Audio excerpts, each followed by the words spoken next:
আসসালামু আলাইকুম এভরিওয়ান। আশা করি আপনারা সকলেই ভালো আছেন। ভিউয়ার্স, আজকের পর্বে আমি আবার হাজির হয়েছি আপনাদের নতুন আরও একটি স্ট্রিট ফুডের ভিডিও নিয়ে। আর আজকের পর্বে আপনারা দেখতে পাবেন কীভাবে ডাবের আচার বানানো হয়। তাহলে বলবো অবশ্যই আপনারা পুরো ভিডিওটি আমার সাথে থাকবেন, আমি এটুকুই আশা রাখি। তাহলে চলুন আমরা এখন মূল ভিডিওতে চলে যাই, আপনাদেরকে এক এক করে দেখিয়ে দিই। ভিউয়ার্স, আমরা কিন্তু আবারও চলে এসেছি সেই খুলনার বিখ্যাত কাদের ভাইয়ের আচারের দোকানে। আর এই কাদের ভাই কিন্তু এখানে বিভিন্ন ধরনের বিভিন্ন স্টাইলের আচার বানিয়ে থাকেন। এর আগের পর্বে আপনারা দেখেছেন করলার আচার, আর আজকে আপনারা দেখতে পাবেন এই ডাবের আচার। তাহলে চলুন আমরা ডাবের আচার তৈরি করার জন্য অলরেডি রেডি হয়ে গেছি। আর দেখতে পাচ্ছেন কাদের ভাই প্রথমে কিন্তু একটি ডাব নিয়ে নিয়েছেন এবং এই ডাবটি খুব সুন্দরভাবে উনি কেটে নিচ্ছেন। আর এই ডাবটা কাটতে আপনাদের আমি বলে দিচ্ছি যে আমরা কিন্তু ছোটোবেলায় আমাদের দাদিদের এই ধরনের ডাব দিয়ে আচার বানিয়ে দেখেছি। আপনারা কে কে এই ছোটোবেলায় এই ধরনের ডাব দিয়ে আচার খেয়েছেন সেটা কিন্তু অবশ্যই কমেন্টের মাধ্যমে জানাবেন। ডাব কাটার পরে এর ভিতরে যে পানিটি আছে সেটা আমরা এখন এখান থেকে আস্তে আস্তে বের করে নিচ্ছি। এই ডাবের পানিটি বের করে নেওয়া হয়ে গেলে তারপরে এই ডাবটিকে সুন্দরভাবে করে কেটে নেওয়া হবে, যেটা কিন্তু দেখতে পাচ্ছেন। আর এই ডাবের আচারটা খেতে যেরকম মজাদার, আর এটা কিন্তু বানাতে কিন্তু খুবই কষ্টকর, সেটা কিন্তু আপনারা অলরেডি দেখেই বুঝতে পারছেন।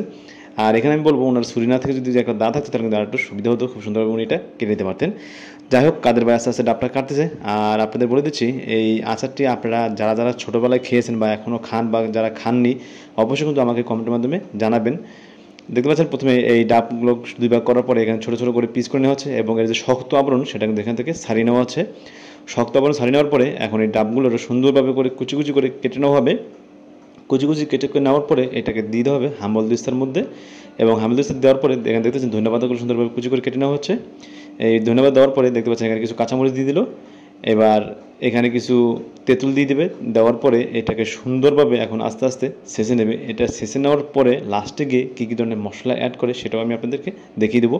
অবশ্যই বলবো আপনাদের কাছে যদি আমার ভিডিও ভালো লাগে আমাকে বেশি বেশি করে সাপোর্ট করবেন। আমাদের এটা ছেঁচে নেওয়া শেষ।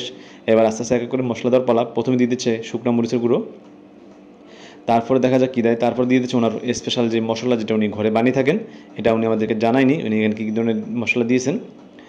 তারপরে দেখা যাক উনি কী দেয়, তারপর দিয়ে দিচ্ছে লবণ। লবণ দেওয়া শেষ হয়ে গেলে তারপর দেখা যাক উনি এর ভিতরে কী দিয়ে দেয়। তারপর দিয়ে দিচ্ছে একটুখানি চিনি, যেটা উনি আমাদেরকে বললো। তারপরে চিনির পরে দিয়ে দিচ্ছে একটু কাসুন্দি, প্রায় 1 চামচের মতো কাসুন্দি এখানে দিয়ে দিচ্ছে, দেখতে পাচ্ছেন, যেটা ওনার নিজের হাতে তৈরি এবং উনি নিজে এটা ঘরে তৈরি করে। তারপর দিয়ে দিচ্ছে ওনার বাড়িতে বানানো সরিষার তেল এবং দিয়ে দিচ্ছে ওনার নিজের হাতে তৈরি করা চিলি সস। আর এইটাই এভাবে দিয়েই আমাদের তৈরি হয়ে গেলো সেই মজাদার ডাবের আচার। আপনাদের কাছে যদি আমার এই ভিডিওটি ভালো লাগে তাহলে কিন্তু অবশ্যই আমাকে বেশি বেশি সাপোর্ট করবেন আর আমার পাশে থাকবেন।